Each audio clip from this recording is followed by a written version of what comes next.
I don't know why I painted. I really don't know what started me.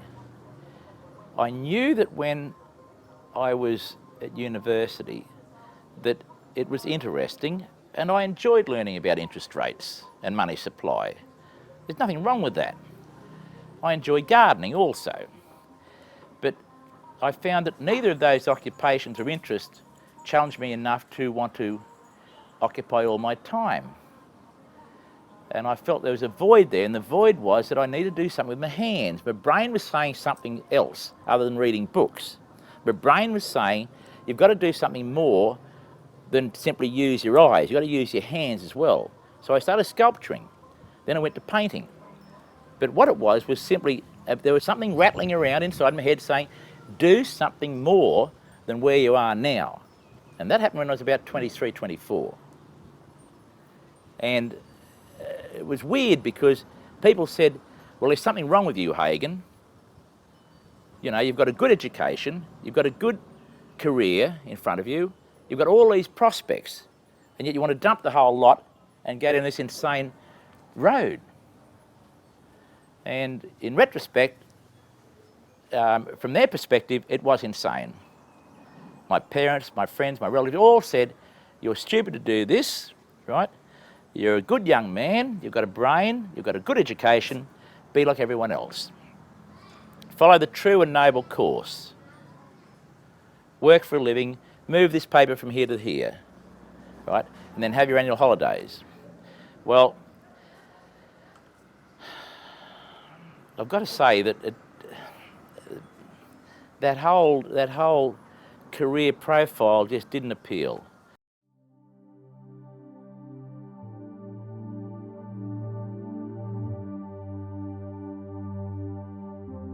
I believe my paintings have got something a little bit special compared to most others. That special element is something to do with colour, tone, but more importantly, a storyline. Because I do give a lot of thought to what I'm going to paint.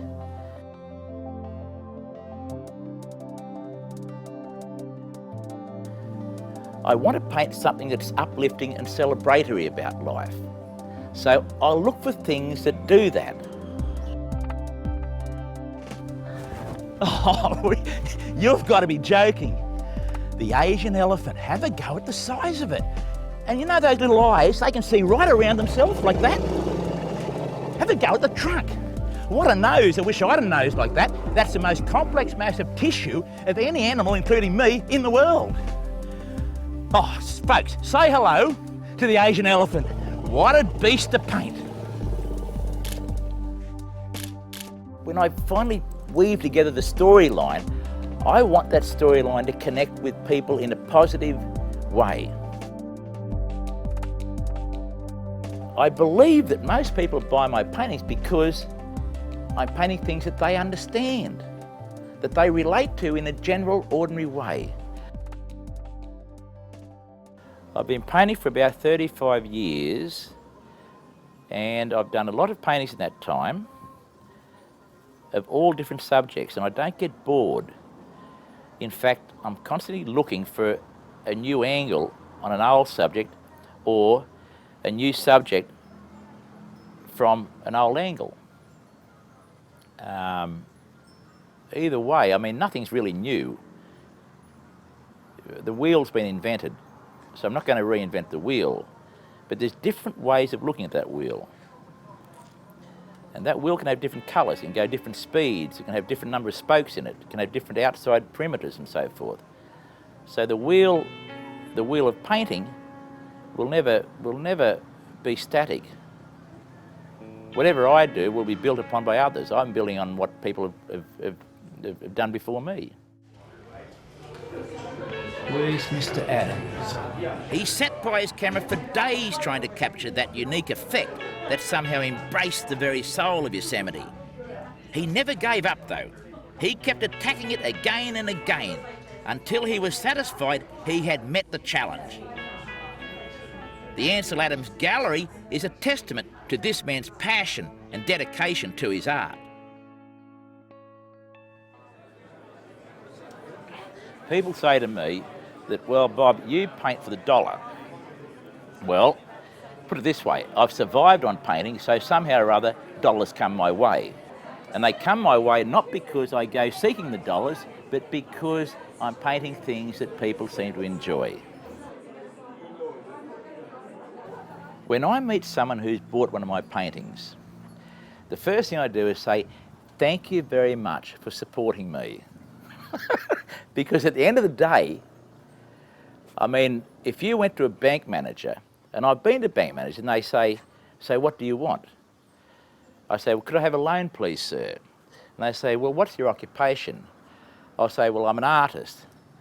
And they look down their list, and I know I'm at the bottom of the list. And I know I'm going to be shown the front door or the back door very quickly, and I am. So what happens is that in the food chain, right, I'm really at the end. Right? So when I meet someone who's kindly passed their money over to me in exchange for something which can't be eaten, then I'm really thankful and I appreciate it. And I let them know that. I say, I really do appreciate it. And I do, because without them, God knows what I'd be doing. I'd be doing some boring thing, shuffling bits of paper around or whatever, maybe emptying dumpsters. I don't know what I'd be doing, but I'm not doing that. I'm doing something which I enjoy. And these people, those lovely patrons out there, have been allowing me to enjoy my life for 40 years at this particular job I've got.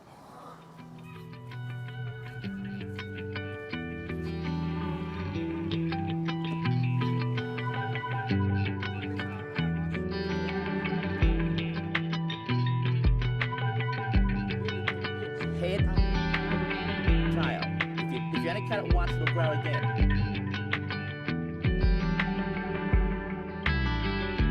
The TV show I've got, Splash of Colour, is really a travel show. But inside that travel show, there's a reason I want to create for people to look at the show, not just because there's pretty pictures, but because maybe there's an artist trying to say something about the world and also passively delivering a painting that people might want to look at. The thing about painting is it's a solitary lifestyle. We don't engage other people. The only thing I'm engaging is a bit of paint and a canvas. There's no conversation. So whatever knowledge I've accumulated, I can't share unless I do it to a camera, unless I write a book. So I've written books, and they can locate in various areas according to those who have got an interest in reading a book about art. This is one of my books, and it shows the final paintings that have been exhibited in galleries in a print form. They're all complete in as much as they comply with all the rules of good balance. There's harmony across the whole surface. The little girl here has been balanced by the use of highlights on the oranges over here. We've got a nice block of colour in the base here, which unifies the painting. They're all examples of final pieces. This is a nice piece, where the girl is simply pausing as she moves through the bank here. She's balanced off by the swans. And there's, again, a placement of elements that makes sense. But the real dynamic area is a moving picture. It always has been. And so eventually you've got to say, well, if I believe strongly enough about art, if I want to say something to people about the mainstream of art, then I've got to go on the camera.